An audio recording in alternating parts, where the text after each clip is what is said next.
This video is sponsored by Buymetic shopping app. இதில் நிறைய products sales ஆகிட்டுருக்கு, நல்லாவும் இருக்குது, பெஸ்ட்டாகவும் இருக்குது. கீழே டிஸ்கிரிப்ஷனில் லிங்க் கொடுத்துருக்கேன், செக் பண்ணிக்கோங்க ஃப்ரெண்ட்ஸ்.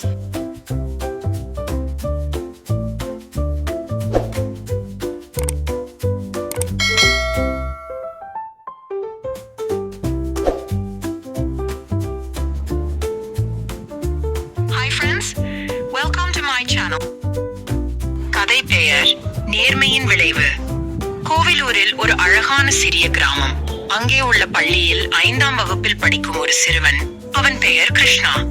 அவன் மிகவும் புத்திசாலி, விளையாட்டில் ஆர்வம் உள்ளவனாக இருந்தாலும் சும்மா சில நேரங்களில் சோதனை செய்து பார்ப்பதில் சந்தோஷம் அடைவான்.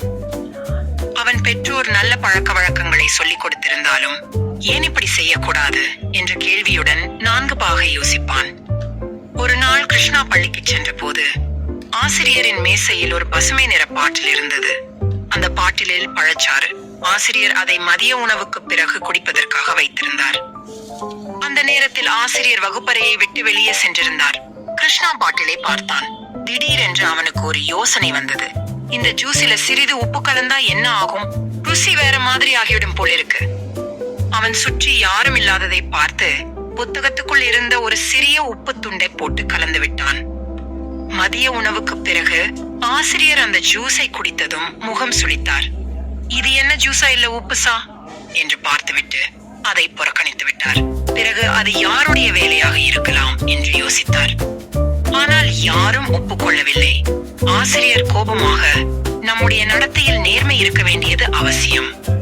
யாரோ ஒருவர் சிறியதாய் எண்ணி இருக்கலாம், ஆனால் இது பெரிய பொறுப்பில்லாத செயல் என்று சொன்னார்.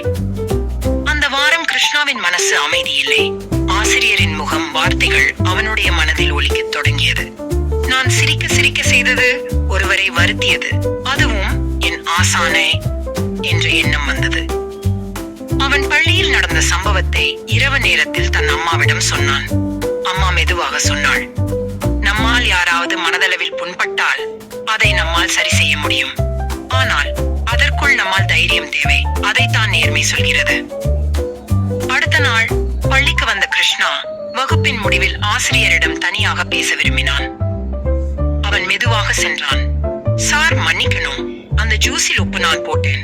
சிரிக்க சிரிக்கதான் பண்ணேன். ஆனால் இது தவறு என்பதை இப்போதுதான் உணர்கிறேன். ஆசிரியர் சிரித்தார். நீ செய்தது தவறு, ஆனால் அதை ஒப்புக்கொள்வது பெரிய தைரியம்.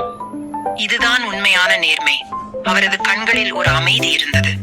இந்த உலகத்தில் அனைவரும் தவறு செய்கின்றனர், ஆனால் அதை ஒப்புக்கொண்டு மாற்றம் தேடும் ஒருவரே சிறந்தவராக மாறுவார். அந்த நாளிலிருந்து கிருஷ்ணா எந்த செயலையும் செய்வதற்கு முன் இது யாரையாவது பாதிக்குமா என்ற கேள்வி கேட்க ஆரம்பித்தான்.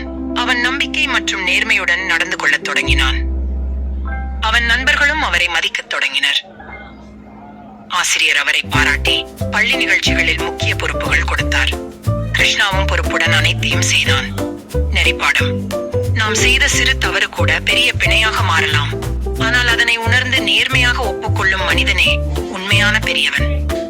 இந்த கதை குழந்தைகள் மட்டுமல்ல, பெரியவர்களும் அவசியமாக கற்றுக்கொள்ள வேண்டிய நேர்மையின் விலை மதிப்பை அழகாக எடுத்து காட்டுகிறது.